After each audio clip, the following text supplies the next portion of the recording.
کیجیے۔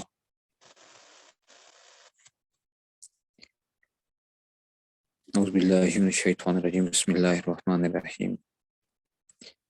اب آ گیا جی احل لکم لیلۃ الصیام الرفث، احل لکم لیلۃ الصیام کہ حلال کیے گئے ہیں تمہارے لیے روزے کی راتوں میں، ٹھیک ہے، الرفث یعنی مشغول رہنا جو ہے وہ تمہارے لیے حلال کیا گیا ہے، مشغول رہنا جو ہے یہ تمہارے لیے حلال کیا گیا ہے۔ تو اس میں سے آ گیا کہ جی احل لکم لیلۃ الصیام الرفث، تو یہ آ گیا جناب الرفث، یہ جو ہے اس معنی کے بتا رہے ہیں آپ کو بمان الافزاء، ٹھیک ہے، یہ آ گیا بمان الافزاء، یہ افزا کے معنی میں ہے۔ اچھا، یہ بتایا جا رہا ہے کہ یہاں پہ نا تضمین پائی جا رہی ہے۔ تضمین کیا ہوتی ہے کہ ایک فعل یا معنی فعل کا ذکر کرنا اور اس میں دوسرے فعل کے معنی کا لحاظ کرنا، اس طور پر کہ ایک عامل حال ہو دوسرا حال ہے، اور بقرینہ صلہ جو ہے۔ اب رفث میں نا افزا کے معنی پائے جا رہے ہیں، تضمین پائی جا رہی ہے، ٹھیک ہے نا۔ کیوں؟ رفث کا جو صلہ آتا ہے نا، اس کے جو پیچھے جو صلہ آتا ہے وہ با یا فی آتا ہے، ٹھیک ہے نا۔ اور رفث کے معنی ہوتے ہیں شرم کی باتیں کرنا، ٹھیک ہے نا۔ تو رفث جو آتا ہے یہ با آتا ہے یا فی آتا ہے، اور اس میں شرم کے معنی پائے جاتے ہیں، لیکن یہاں پہ یہ کیا ہے، افسا کے معنی میں پایا جا رہا ہے، ٹھیک ہے، جس کے معنی جمع کے ہوتے ہیں۔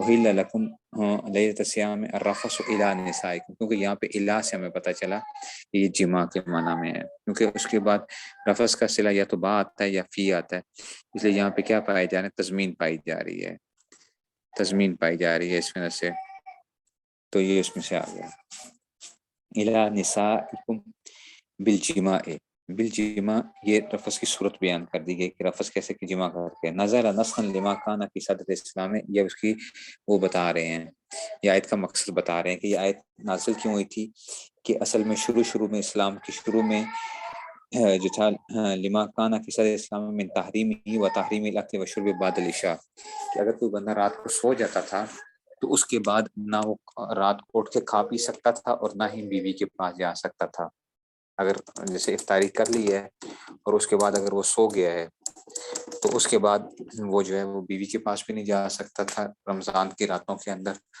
اور نہ ہی جو ہے وہ کھا پی سکتا تھا، بس سونے سے ہی گویا روزہ سٹارٹ ہو جاتا تھا اس کا۔ یہ شروع کے اندر جو تھا نا یہ وہ بتا دیا گیا تھا۔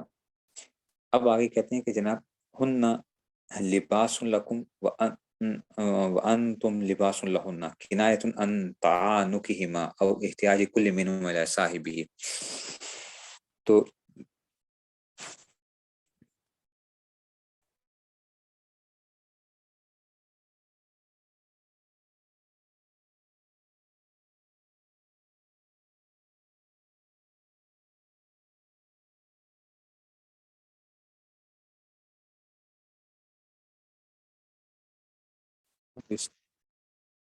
ٹھیک ہے، تو یہ آ گیا جی کنایۃ ہن لباس لکم وانتم لباس لہن کنایۃ عن تعانکہما او احتیاج کل منہما الی صاحبہ، یہاں پہ نا استعارہ تصریحیہ پایا جا رہا ہے، استعارہ تصریحیہ، وہ کیسے، بیوی اور خاوند کو لباس کے ساتھ تشبیہ دی جا رہی ہے، بیوی اور خاوند کو لباس، اور لباس بول کر خاوند یا بیوی مراد ہے، ٹھیک ہے نا۔ تو یہ جو ہے اس میں سے تو لباس بول کر خاوند مراد ہے یا بیوی مراد، تو یہ استعارہ تصریحیہ مراد ہے، ہن لباس لکم، کہ وہ تمہارا لباس ہے اور تم ان کا لباس ہو۔ اچھا، اب وجہ شبہ کیا پائی جا رہی ہے، وہ معانقہ پایا جا رہا ہے یا احتیاج پائی جا رہی ہے، کہ معانقہ کرنا ہے۔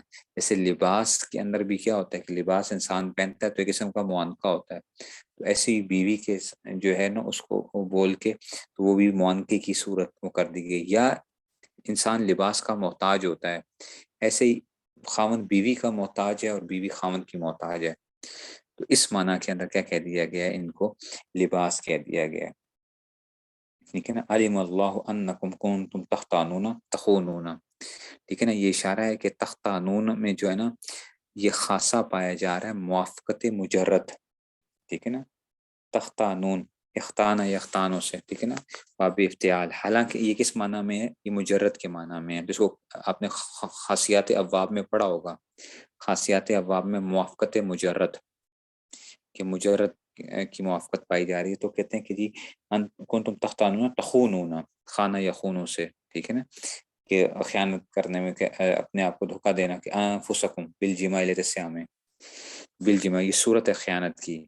اچھا، وقع یہ اب شان نزول بتایا جا رہا ہے. ذالک لعمر وغیرہ وتعذر النبی صلی اللہ علیہ وسلم، اصل میں یہ ہوا تھا، یہ شان نزول ہے کہ حضرت عمر رضی اللہ عنہ اپنی بیوی کے پاس چلے گئے تھے رات کے وقت جو ہے، ٹھیک ہے نا. اور اس میں اور باقی جو تھے انہوں نے صحابہ نے عذر بھی رسول کے سامنے پیش کیا. فتاب علیکم ای قبل توبتکم، کہ اللہ تعالیٰ نے تمہاری توبہ کو کیا کر لیا، اللہ تعالیٰ نے اس کو توبہ کو تمہاری قبول کر لیا، کہ تم نے ایسا نہیں کرنا چاہیے تھا، لیکن اجازت بھی مل گئی. اس کے بعد سے وافا عنکم فالآن، فالآن اذا احل لکم، ٹھیک ہے. فالآن یہ حقیقی معنی تو کیا ہوتے ہیں؟ وقت حاضر کے ہوتے ہیں نا، ٹھیک ہے نا. تو لیکن یہاں پہ یہ جو ہے نا آن کسے کہتے ہیں؟ الآن، اسی وقت حاضر کو کہا جاتا ہے. لیکن ماضی قریب اور مستقبل قریب اور حاضر کے مجموعے کو بھی کیا کر دیتے ہیں؟ ماضی قریب، حاضر اور مجموعے کو بول دیتے ہیں، ٹھیک ہے نا. اور یہاں پہ یہی مراد ہے کہ اب سے جو ہے نا، فالآن اذا احل لکم، اذا احل لکم، کہ جی جب تمہارے لیے حلال ہو گیا، باشرہن ای جامعوہن، ٹھیک ہے نا. یہاں پہ یعنی یہ اشارہ ہے کہ سبب بول کر مسبب مراد لیا جا رہا ہے، ٹھیک ہے نا. کہ باشرہن، کہ جسم کو جسم کے ساتھ ملانا جو ہے، تو یہ جماع کے معنی کے اندر مراد لیا گیا ہے. تو سبب بول کر مسبب مراد لیا گیا ہے، ٹھیک ہے نا. وابتغوا اطلبوا، ٹھیک ہے، یہ معنی بتا دیے گئے. ما كتب اللہ لکم ای اباہ من الجماع او قدرہ من الولد، ٹھیک ہے نا. وہ تلاش کرو جو اللہ نے تمہارے لیے لکھ دیا ہے. اباہ یہ شبہ تھا کہ ظاہر آیت سے تو یہ معلوم ہوتا ہے کہ رمضان کی راتوں میں جماع فرض ہے. ظاہر تو یہ معلوم ہو رہا ہے نا کہ اب کیا کرو، جاؤ وابتغوا ما كتب اللہ لکم، تلاش کرو جا کے. اس کا مطلب ہے کہ پھر تو رمضان کی ہر رات میں جماع کرنا فرض ہو گیا. اشکال یہ ہو رہا ہے، تو جواب دے دیا کہ یہ جو ہے نا کل بول کر جز مراد لیا جا رہا ہے، ای اباہہ من الجماع، ٹھیک ہے نا. تو فرض دیکھو کہ مباح کر دیا گیا. فرض میں دو باتیں ہوتی ہیں، مباح کے ساتھ ساتھ وجوب پایا جاتا ہے، مباح کے ساتھ ساتھ وجوب پایا جاتا ہے. تو بتا دیا گیا کہ بھئی مباح ہے، ٹھیک ہے نا. تو یہ اس میں سے مکتبہ ای اباہ من الجماع بتا دیا گیا. تو یہاں پہ صرف اباحت مراد ہے، ٹھیک ہے نا. یا یہ کتب ما کتب لکم او قدرہ من الولد، کہ جو مقدر کر دیا اللہ نے تمہارے لیے بچہ جو ہے نا، ٹھیک ہے، اس کو طلب کرو. یہ نہیں کہ جمع کو طلب کرو کہ خالی اس میں سے. تو یہ جو ہے نا، تو یہ آ گیا کہ یا جو اولاد کو تم طلب کرو، ٹھیک ہے نا. تو اب اس کو کیا کرتی گئی ہے. اور یہ یاد رکھنا، آپ نے اصول شاشی وغیرہ میں پڑھا ہوگا یا نور انوار میں، کہ جب کسی چیز کی ممانعت پائی جاتی ہے اس کے بعد امر آ جائے، تو امر کے کئی معنی آتے ہیں نا. تو ممانعت کے بعد جب امر آتا ہے تو وہ مباح ہونے پر دلالت کرتا ہے. اچھا، وہ مباح ہونے پر دلالت کرتا ہے. تو وابتغوا، تلاش کرو، یہ پہلے ممانعت تھی، اس کے بعد جب امر آیا نا، اس کا مطلب یہ کیا ہو گیا کہ یہ جی اب راتوں کو بیوی کے پاس جانے کے کیا ہے؟ مباح ہے.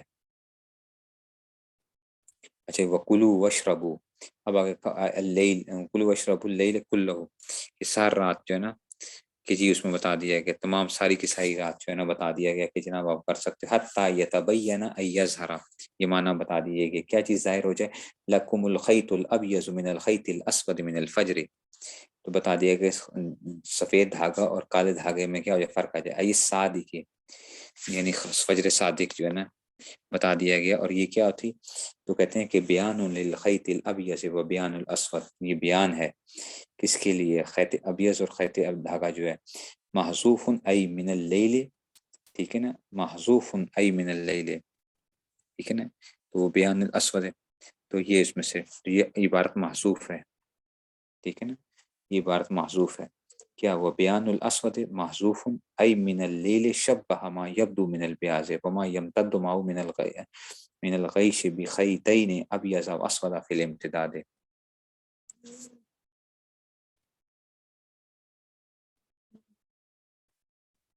ٹھیک ہے نا.